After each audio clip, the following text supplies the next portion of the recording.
Morning.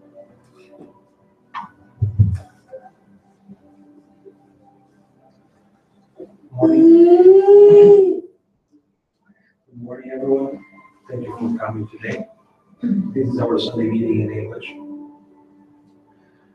And today we have a very interesting talk called Reflective Thinking, the cornerstone of our faith.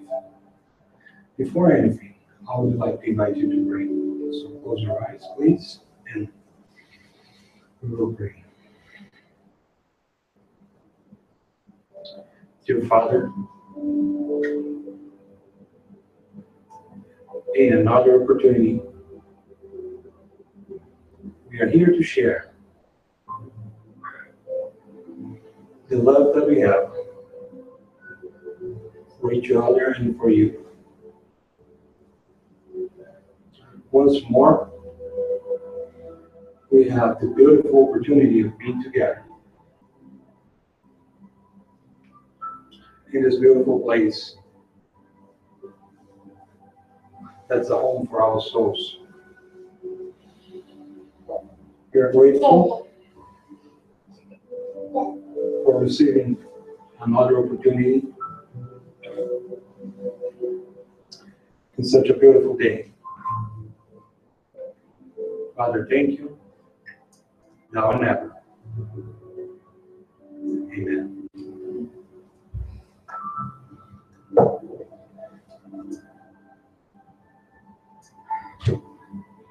Could you turn up the music, please? Good morning. My name is Guilherme, and I'm glad to see new faces here as well. In English, you're not Guilherme. Huh? Guilherme? In English, you're not Guilherme. I'm Gui. In English, I'm Gui, yes. Yes, I'm there. Gui, because people can't say my name, so I have to go for it. And I'm not willing to change my name to Will. That's one of the visions of the same root. So today we are talking about reflective thinking.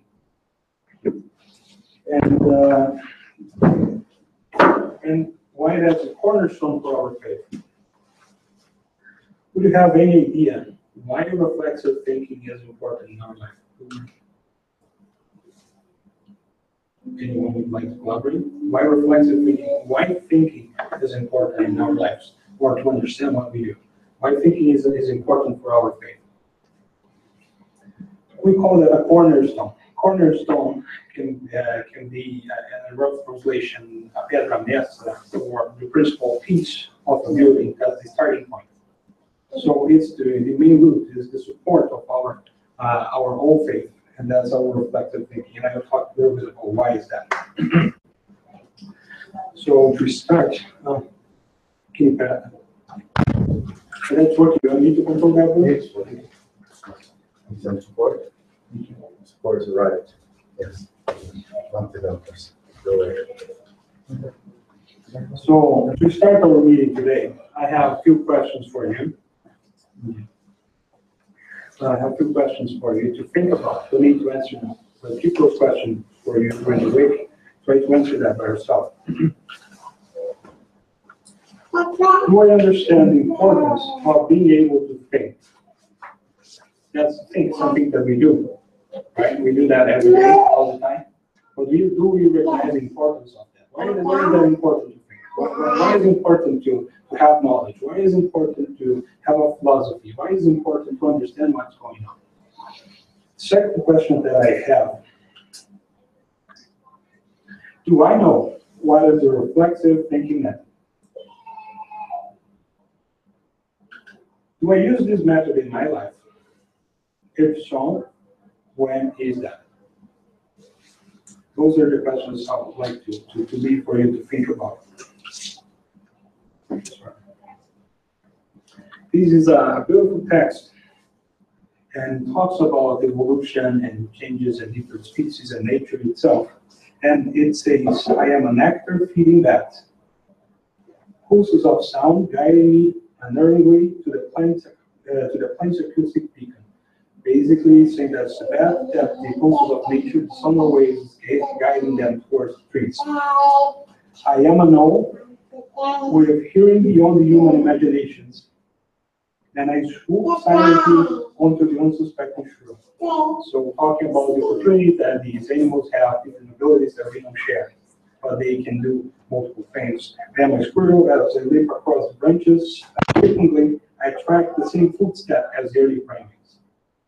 But the last one is quite interesting. It says, I am a human, and I alone ask myself how it is that having inherited the brain of an ape, I can use an electron microscope and work while listening to Mozart at the same time. So the biggest question at this point is, why are we so different? Why do we have this ability to think? Amongst all animals, why are we so different? Is that evolution? Sure, evolution have a part of it, right? Evolution does have a part of it. But is that all? This is just a figurative image, just an example about the different brain sizes and this and that. You can see, well, maybe that is about the brain size. But then you look to the elephant, then they have a much bigger brain, and then you have a less number of neurons than we do.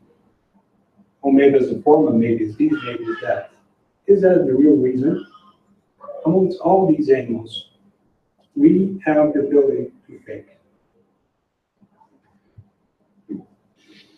And when we talk about these, and we talk about questioning itself, when we start to think in our life as human beings, we have major questions, don't we? Who are we? What are we doing? And where are we going from? And with the brain that we have, with all the development that went through during that time, during the evolutional times, we received this immense gift, that's the ability to think. And it's important to put that to use. When we talk about this reflexive thinking, and I'm going to talk about that a little further as well. Many people say we collaborate. We have a strong collaboration with people in Brazil with a specific project called Espiritisar from Mato Grosso do Sul, and they started this method in their own centers there in Mato Grosso a few years ago, and we adopted that idea of reflexive thinking. Reflexive thinking is asking questions about what you're seeing. So you read a passage, you read the text, you read a text, and then you try to understand why is that. And then you ask questions, and that's basically what they're going to talk later about Socrates and Plato and Aristotle. They started that a long time ago. And here we are in a Spiritist center, right? And we are here because that's our choice and that's our faith and that's what we choose to believe in. But do we really know what Spiritism is?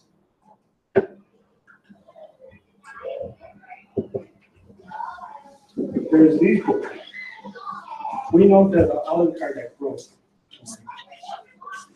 We know that Allan Kardec and his group of friends collaborated in preparing. These 5 books. It's difficult to hold. They're quite big, quite a lot of stuff in it. And you see, we have the Gospel according to the Spirit. We have the Spirit spoke. We have heaven and hell. We have Genesis, and have the media spoke. But that's not at all. Not all. Like he wrote other books and he collaborated in other projects. One of them as well is this one. What is Spiritism? That's exactly o que é o Espiritismo in Portuguese as one of the books that many people are not aware of. It's quite an introductory book about what is Spiritism itself. Oops. We get back to here. So, any of you would like to try to answer what is Spiritism for you? I can start to say what is for me. And for me is a strong support provides me with the understanding to keep on going in this life, trying to be better, improve, searching for good things, trying to be, to develop myself as a mortal soul. And Spiritism provided me with the questions and answers that I need. When I was lost, when I was thinking about where I am, who am I, where I am, where I'm going to, for me, those answers were very important. And when we talk about that, here we have an important definition, saying that the Spiritism is a science that describes the nature, origin, and destiny of the spirits as their relationship with the physical world, with the world related. So basically, talking about the origin, where I am from, the destiny, where I'm going to, and the nature about who am I. And here you have important tools that help you to understand and to ask those questions and provide the answers that you have, that you receive. When we also talk about Spiritism, it's important to understand some of the important descriptions, some of the important conclusions that we can have from studying Allan Kardec's book. We talk about the moral laws. As we believe we are moral beings, right? We have morality within our society. And then within the books, we are able to understand the moral laws. And these moral laws help us to move towards in our life. And there are several important laws, such as the law of worship, a lei de adoração, law of work, law of reproduction, law of preservation, destruction, society, progress, a law of equality, liberty, and the biggest of all, law of justice, love, and charity. Each one of these laws describe what is the document, right? But we have all those books, as I showed that to you, right? And how can we get the knowledge that is inside a book? Read is enough. Sometimes read is not enough. Oh, I read that book 7 times, I didn't understand. Or I just read for fun and then that's it. You don't do a proper analysis, you don't try to understand what is behind, you don't ask for the questions, you don't ask for advice. And that's not safe, that can lead to very different ways. It can lead you to blind faith.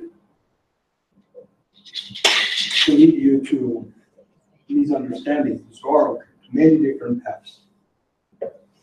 As we develop ourselves as moral beings, and we understand the presence of all these beautiful laws in our lives, we can understand that there's a described path that we can follow and that we can go through.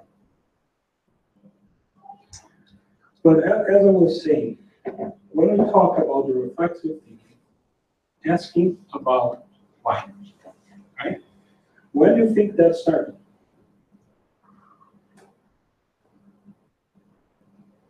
The whys. Why are we here? Who am I? What am I doing? Where am I living? Why? Why is the water is clear like this? Why I can breathe air and not water? Why the sky is blue? Why the sun is yellow? When do you think that started?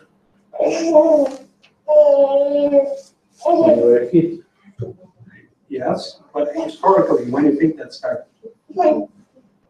Since we started thinking. Right? For example, when we talk about animals are not able to think, so they're not able to raise questions. Right? When we started to think, we start to ask questions, and we try to understand why. As we develop it as human beings. And if you go back in time, I believe all of you saw these pictures before. We have Socrates, Plato, and Aristotle. And those were Greek philosophers. And what they are doing here in our meeting today, they are one of the first described people that were recognized for asking questions, for having these reflective thinking. And I'm going to talk a little more about Socrates in a moment. and he has something called meiotic. I don't know if you know what is meiotic, and you know what is the Socratic meiotic is a way of thinking. He used it to teach the students by asking questions. So why the chair have 4 legs and not 3, or not 2? Or why the sky is blue, why the animals breathe, and all those questions. Like meiotic Socratic is one of the ways that people use to teach still nowadays. And one of the important things that I want you to understand or to get in your mind is that the same methods have been here for hundreds of years. And we were the ones that didn't choose to follow or still don't want to understand or don't want to look for those. So the methods are here. And when you talk about these guys, it's quite amazing to see what they were able to do with such restrained movement around other countries. It's basically, they did everything based on their own experience. This is another important book that we have called On the Way to the Light, Caminho da Luz, by Francisco Xavier, by the Spiritual Manual. And On the Way to the Light, they describe the evolution of the human society. They talk about Egypt, they talk about Greece, they talk about nowadays, they talk about France, they talk about multiple things, the Christians, Roman family, genesis of religious beliefs, all that.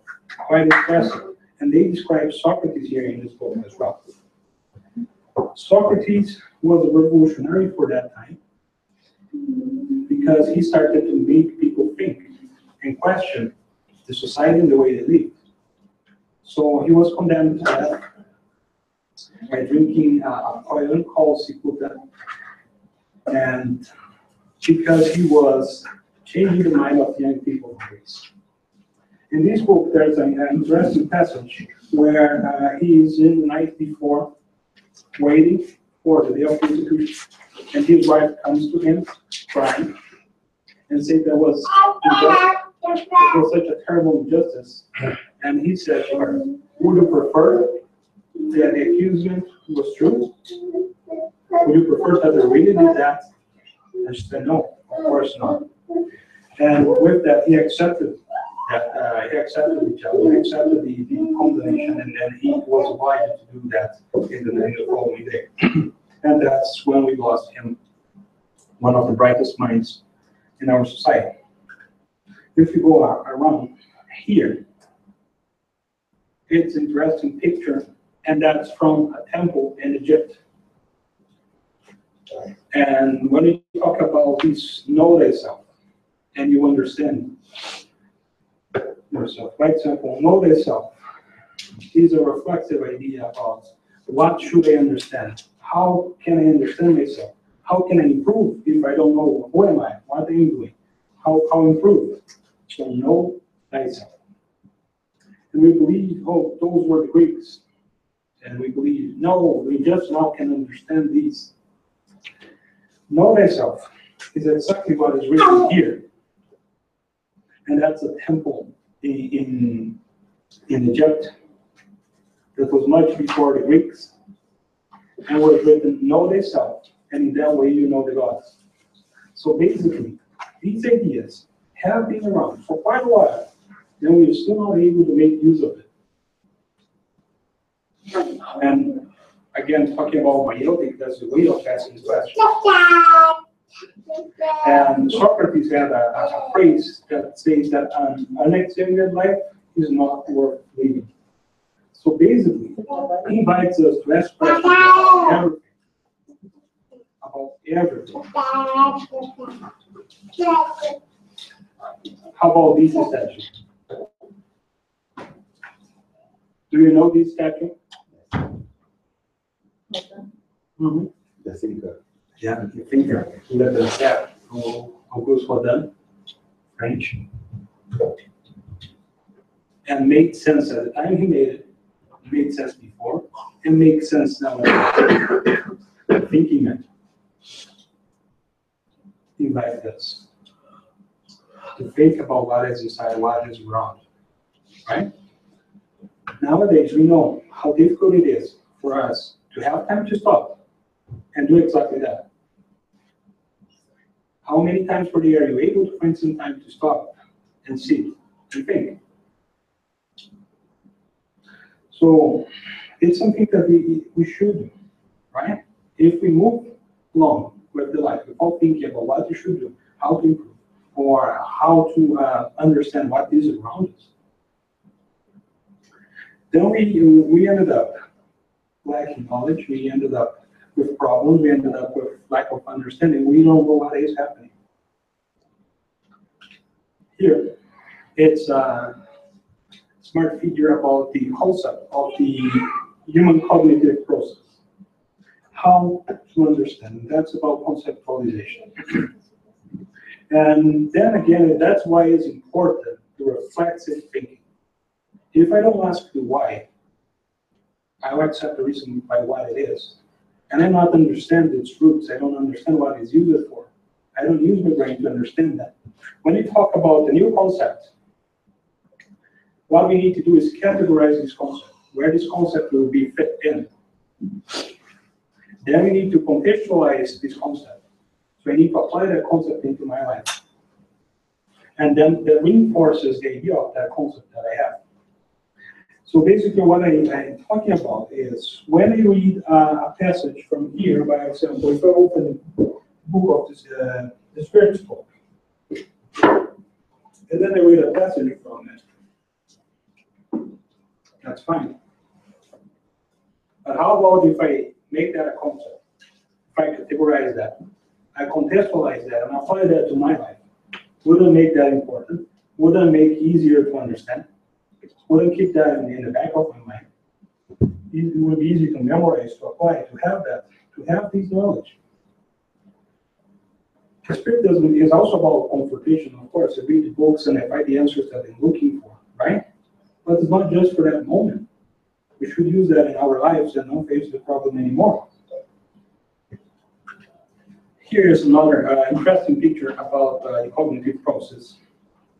When we have a proper understanding of what we are talking about, then we are able to analyze, we are able to apply, we are able to understand, to remember, to create, and to evaluate. Right? So if we believe in something, just for believing, are we able to analyze that?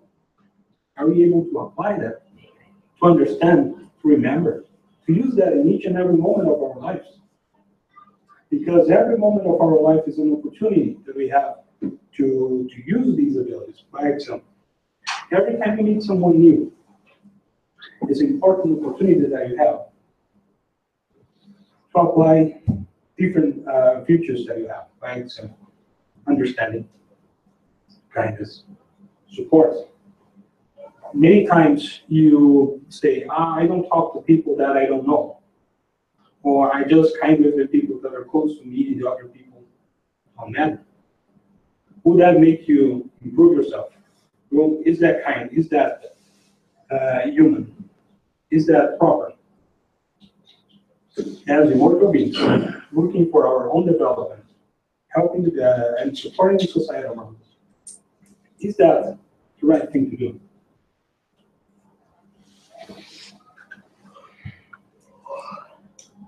Hippolyte Léon Denisard Rival, Allan Kardec. Oh, sure, please.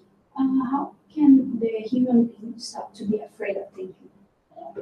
How can a human being be afraid of thinking? That's a great question. We here, by one of the ways is to provoke the understanding. Many times we are afraid of what we don't know. We here on Monday nights, we run a study as well. And the first study was the loving presence of God in our lives. And the first chapters of that book was about demystifying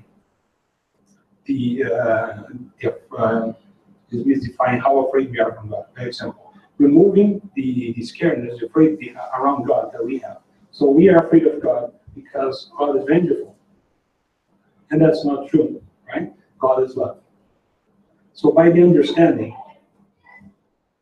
you lack the fear. The fear disappears from you anymore. So I believe for someone to stop, be afraid of thinking, they have to understand the importance of the thinking. Why is that important in my life? Right? Some people are blocked. Some people don't see a way around. But many times they don't stop to think about it. Right? I see a door, the door is closed, and that's it. Is that right? No. If there's a window, maybe there's a key, maybe there's something, there's another way around. So I believe the best tool that we have to compete or to overcome fear is to have the understanding. Maybe proving to people that knowledge is important. That'll be important thing. Introduce them the idea of being reflective, right? So like, oh, I'm afraid of these, or I don't like these, or I don't want to think about that. Why is this? I was in a class one of these days, and the guy was a scientist, and he was a period scientist. So he basically likes to understand the basic questions that we have about nature. And he was saying, why? You have to ask why. So the book that we have is made of paper. Why? Why is that paper from that tree and not from the other tree? Why? And about that tree, why that tree is here and not there? So basically what he asks is for us to question each and everything that we see, each and everything that we do, and that's the magical truth. That's the only thing that will promote our own understanding. When we look to here, Kardec was talking about that's the introduction of the Spirit's book. He says facts are the sole criterion of reality, the sole argument and adamants of no reply. In the absence of facts, the wise man suspends his judgment. Here, when he was invited to understand what is the Spiritism, when they started to notice the movement of the tables and the knots in the wood, he started to ask why. As a scientist, as he was able to come up with a method that nowadays we can call Spiritism a science as well, and have a methodology behind it, a way to ask questions, a proper understanding. If we believe that all the tables can move and the knocks on the doors mean something, that's okay. But why? Why is that? With this scientific questioning, this scientific idea, this scientific background, he started to ask these questions. And based on those questions, we start to see the Spiritism take the shape that it has nowadays. So basically, Allan Kardec still invites us to do the reflexive thinking. And we saw before a reflexive thinking within the Egyptians, reflexive thinking within the Greek, reflexive thinking with Allan Kardec. Why don't we still see this? Why we still have problems in following it? Why are we still having problems? We have multiple invitations to understand the same thing.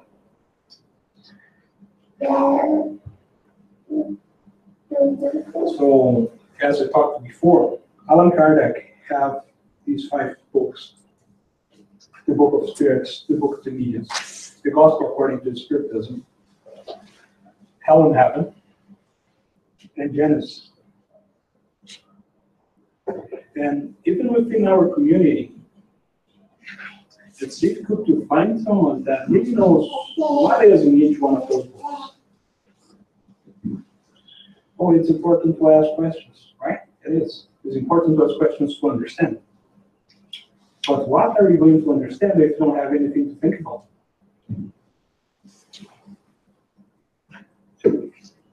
Oh, it's a big book, and I'll use it to big books.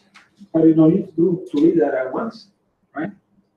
You can start slowly, a page per day, of one of them, and that will raise some questions. These ones. But all the other ones are not interested. They're interested in the questions and the answers. But each one of them have questions and answers, like the Spirit spoke. You know, it's based on questioning and answer. The gospel, according to the Spiritism, uses the Bible and puts that towards the Spiritist understanding. Genesis talk about the evolution, hell and heaven, the same thing. The book of the Medians talk about the relationship within the Spirit, communication, the origins, and the methods, and all that.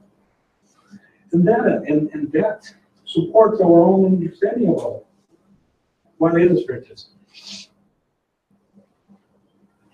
Understanding the Spiritism itself, it is strong. There's our way to think, our way to behave, our way to follow. Right? If I believe in something, or just like some aspects of it, where I don't understand that truly, half of me is okay. I don't understand now, and I believe I'm going to forget. But maybe that's the answer we were looking for the whole time. We are all full of questions. Why am I here? Who am I? What am I doing? Why Canada? Why Calgary? Why these? Why that? And sometimes it's important to think about that. Take some time for yourself and reflect upon it. Or you didn't understand that passage from you.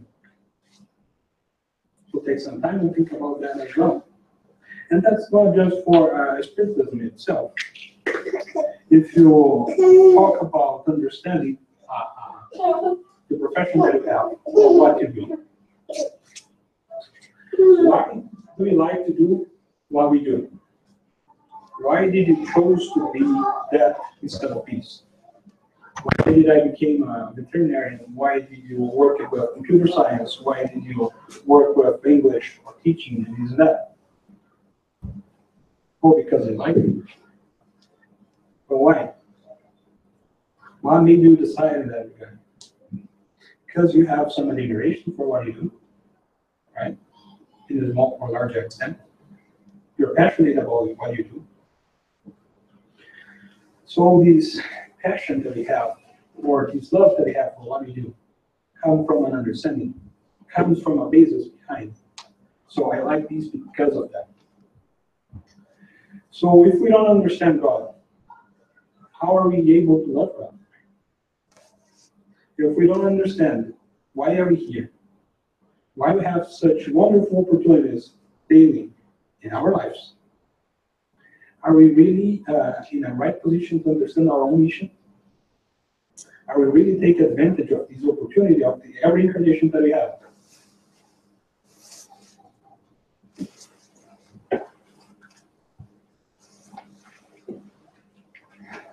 The Spirit spoke. This year completing 160 years. What is the book about? Questions and answers. Okay. So they had some questions and the Spirit provides some answers. How to make a better use of it. One time talking to a friend, we're talking about, oh, let's open the book and see what we can find, or like, let's open that by how do you say it? Open that by luck and see randomly. Thank you. They open that randomly. Oh, maybe that's the answer I was looking for. Okay. But how about the whole book? Won't you find much more answers than one that point? Maybe if you read a book and understood the book, you wouldn't have that question anymore. And the question is how to understand what we see. How do we understand anything? You're introduced to a new concept, as we showed before, right? Then we need to categorize that concept, to contextualize that concept, to put that concept in our lives. And that provides a good understanding. So why don't we do that? Why don't we try to understand better?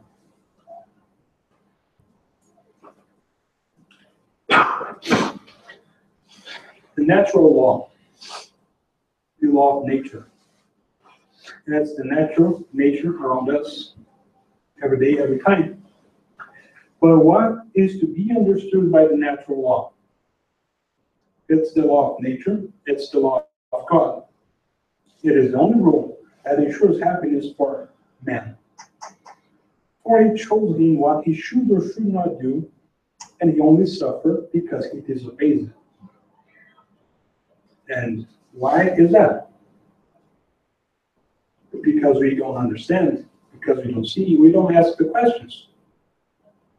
Who am I? Where am I going to? What am I doing at this point? Where am I from? We ask those questions. Those questions make you move forward. Once you define yourself, once you decide where you want to go, it changes who you are and the way you think. And when we talk about is the law of God eternal, it is eternal and unchangeable as God himself. So these concepts, these ideas, God's love and his laws have been here for quite a while. And we can see the reflects of these in each and every society that has passed. Some with more understanding, some with less understanding. Here again in this book, they talk a lot about it on the way to the light. So it's recommended the church. We have that in our library as well. And we have wonderful opportunities to understand the book of the spirits from all the books are on your deck. Right? And that's the starting point. That's where we're going to find all the answers we're looking for and maybe more questions to ask and try to understand more about it. Happily, we see the many other books from the Spirit that can help us and support us in our path. Chico Xavier, Divaldo Franco, Ivone Pereira, other mediums that provide us with such a rich source to understand. And what restrains us to go for it, to look for the books, to understand a little bit more. Sometimes we ask, what brought us here to this place? Some people might say, oh, I was curious about it, or I always loved these, or I came here because I was scared, or I wanted to have a proper understanding, or I was afraid of this, afraid of that, or many reasons. Every one of us came here for a different reason, following a different invitation that we received from life. But understanding that is quite important, because that shows where we come from, what we can be, right? When we talk about the divine laws, and we think about the objectives, there's the question 617 from the book of the Spirit spoke. What are the objectives embraced by the divine laws? Have they reference to anything but our moral conduct? And the answer is, all the law of nature are divine laws. God is the author of all things. The seeker after science, he studies the laws of nature in the realm of matter. The seeker after goodness studies them in the soul and practices them. So here, 160 years ago, we have another invitation to think about what we have to do. All the laws of nature are divine laws. And God is all of everything. But he invites, as a scientist, if we talk about the scientists, if we talk about Einstein, you talk about Rutherford, you talk about all these scientists, are they there by mistake? Or they are there in our history books because they started to think about and ask questions about something.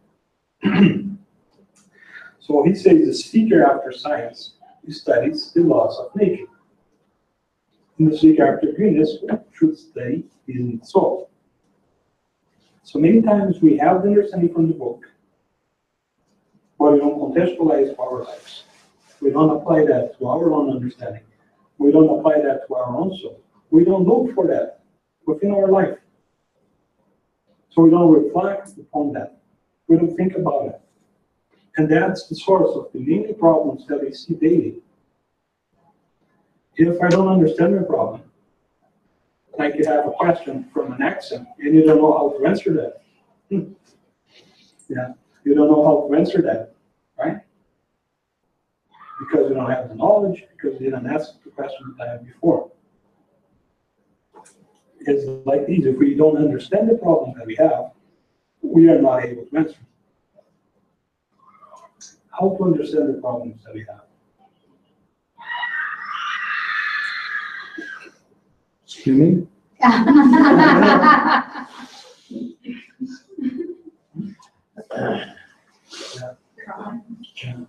How to understand the problems that we have? Yeah. Thinking about it. Asking why. Why is this? Why is that? Why my life is like these and not like that? Why I have these opportunities and not those opportunities? And those questions will be very important as well. In a time point where we will be able to change ourselves, right? Once we get a good understanding about what we believe, we develop the love for what we want to believe. As the Spiritism doctrine, by example. I understand what I need to follow. And if you look to the examples that we have in the videos of Jesus when he came, he was one of the most beautiful examples that we could ask for. An example of love. When we talk about these examples, we see who they are, right? And we talk about virtues development. God has beautiful virtues, infinite virtues. And all of us, our mirrors, our reflections, are just images of what God is. So basically, through the development of our own virtues, we can be closer to Him, right?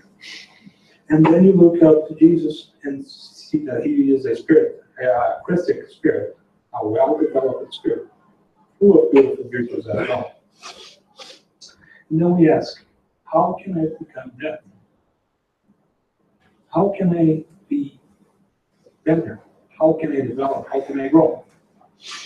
That's the question. That's thinking about it, right? Like, oh, I believe doing this, I'm going to reach that. I believe doing that, I'm going to reach the same place.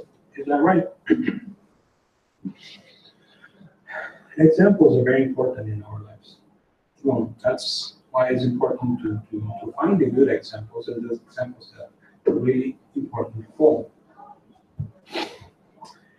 And he says, the seeker after goodness is studies them in the soul. We have beautiful examples. We have beautiful sources to look at it. We have Jesus and now all his examples. We have the Spirit spoken. We have all the books on the doctrine as well. Why do we start to look, ask, and understand the questions that we had before? In this saying from André Luiz, he says the knowledge of the Spiritism is the orientation towards the essential and profound life of the living being. Of course, the evolution is the law for all the creatures, but the Spiritism intervenes in the plan of conscience, describing the behavioral rules that are susceptible of draw straight pathways towards development of our souls, without need of venturing in the mazes of illusion that correspond to the afflictive experiences and the suffering. So it's in the book Agenda Cristã, by the Spirit André Luiz and Chico Xavier. So here they describe the knowledge of the Spiritism is the orientation towards the essential and profound life of the living being. If we ask the questions, we try to understand, we acquire the knowledge that will help us to have a profound existence, to have a profound understanding of what we're doing here. Who am I? Where I'm going to, and what I am doing. And with that, we can make better use of every opportunity that we have. If we know or we believe that we need to be better, I want to develop myself, right? I want to become better, I want to have stronger virtues, I want my virtues to grow. Okay? But choosing the opportunity to do that is the right path. Choosing, I want to do that, but not these. That's the right thing to do. We're embracing each and every one of the opportunities that we have. Will that provoke the change? I believe so. Because if we start to select what we want to do, then we won't change, right? But accepting each and one of the opportunities that we have, as I said before, for example, every time you meet someone, that's an important opportunity, right? To be the better that you can be, the best that you can be, to support them in any kind of way, to help them as they help you. When you talk about the Spiritism itself, as I said before, it has a specific scientific aspect. Spiritism is a science. It is a science because it has a methodology. And this methodology, developed by Allan Kardec, was mostly asking the questions, preparing the idea in a logical way. And that's why logic is important, because as I said before about facts, facts are the major source for understanding. If we lack facts, we can have a conclusion, right? And then the methodology provides us with these wonderful literature that we have, and these amazing source of understanding that we have on our hands every day. And that's an invitation for each and every one of us to go back to it and read and understand. There are multiple pathways in our life, right? But that's about us to choose the ones we want to follow, which ones we want to go through. Many times we receive multiple invitations, and we don't accept any of those. Or we'll never be alone, and God will always help us. But these invitations that come, sometimes come once, not twice. And then later on, we'll have to deal with that as well, in each one of our paths. There are multiple literature that we can talk about as well, like 1,000 years, 2,000 years ago from the Bible. And the time he received the opportunity from Jesus to follow his path, and he said no. And then later on, during the other books and his description, we can understand that he had to deal with that later, had several other challenges, 1,000 years of work, because he said no at that time.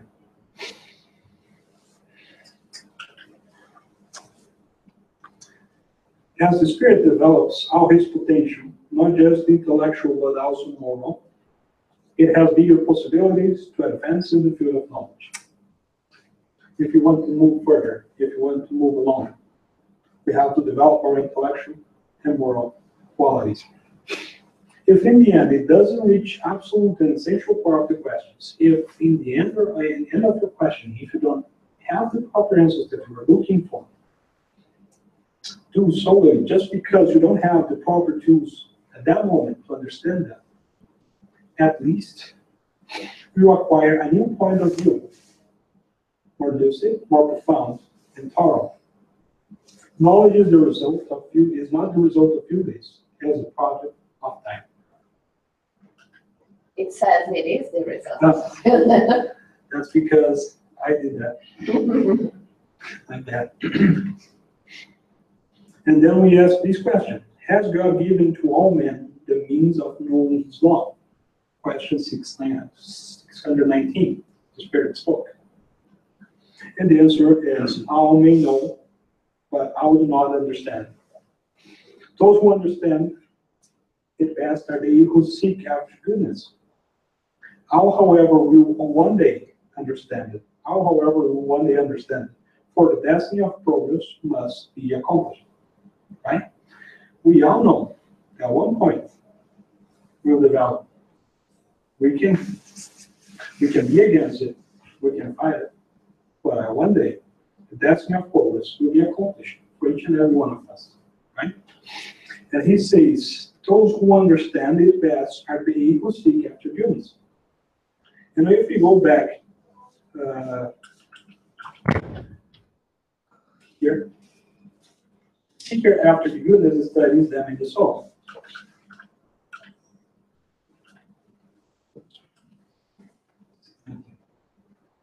Are they who seek after goodness. So basically, the one that asks questions is able to have a proper understanding, a better understanding. If we know that, why can't we do that? There is multiple invitations every and every time to do that every day.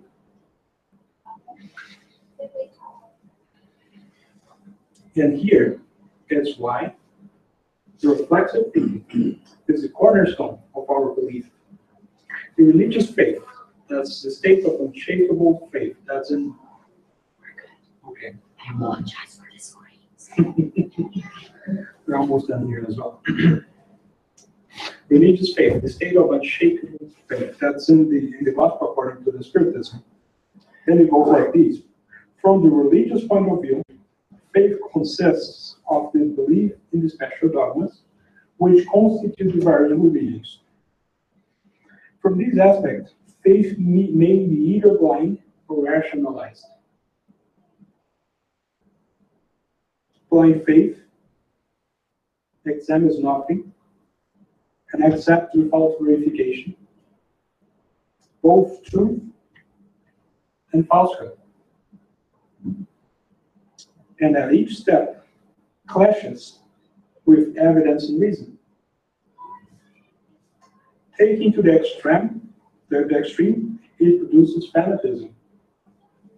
Wasn't fanatism the reason of multiple problems, multiple consequences in the history of the world that they're still dealing nowadays? Blind faith examines nothing and accepts without verification. If we don't ask the question, the why, not to be against it, but tending to understand, trying to understand why is that. We don't have verification, and we believe both in the truth, and we believe in what is false as well, because we just accept. While sitting upon error, sooner or later, it collapses. Only faith that is based on truth guarantees the future, because it has nothing to fear from the progress of enlightenment. Seeing that what is true in obscurity is also true in light. Each religion claims to have possession of the exclusive truth, but for someone to proclaim blind faith on a point of belief is to confess themselves impotent to demonstrate that they are right. So basically here, we say, while sitting upon error, sooner or later it collapses, right? It's like a building that you have. If you don't have a proper structure, that structure will collapse. And what will happen when that collapses? Despair, suffering, lack of understanding. Well, I believed in that all my life, but now I'm crushed because I don't understand that anymore. And here's the invitation to think about it, to have a rationalized faith. So the reflexive thinking invites us to rationalize our faith, to understand where we want to go, to understand what we want to do.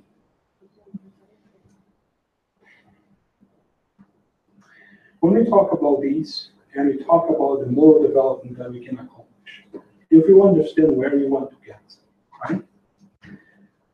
Which is the result of the moral development that we accomplish through our own development. People say, oh, if I change myself, I don't change the world. Is that right? I don't believe so.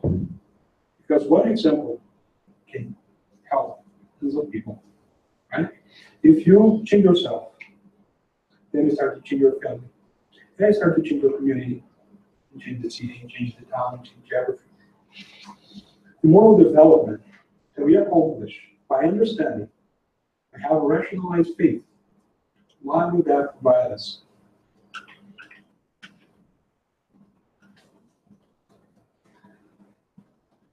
The result is the general prevalence of goodness that constitutes the happiness of those words. It will be the same in your earth when the human race shall have been transformed and shall rightly comprehend and practice the law of charity. And more than that, the law of love and all the divine laws that we talked about before. So with our own development, with our own understanding, our rationalized faith,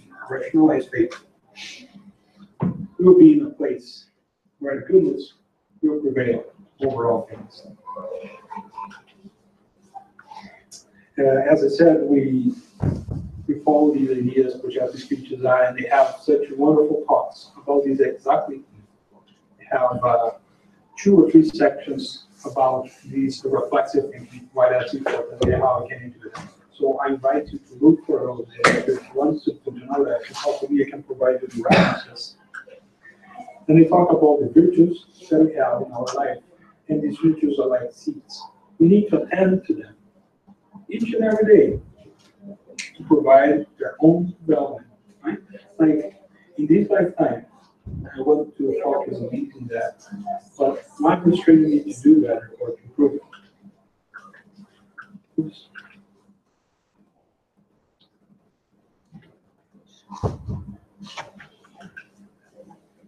To follow his steps.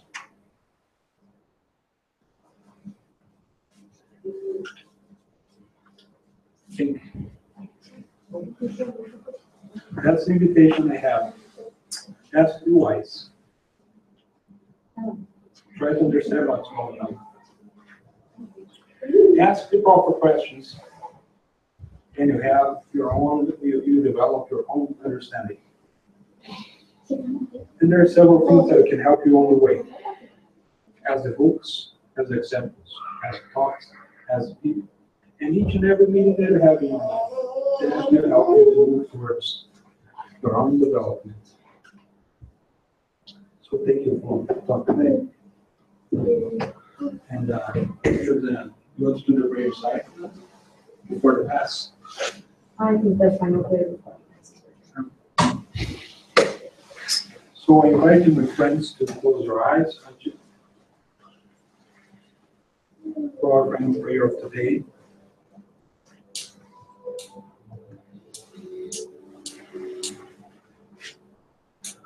Beloved Father, thank you for another day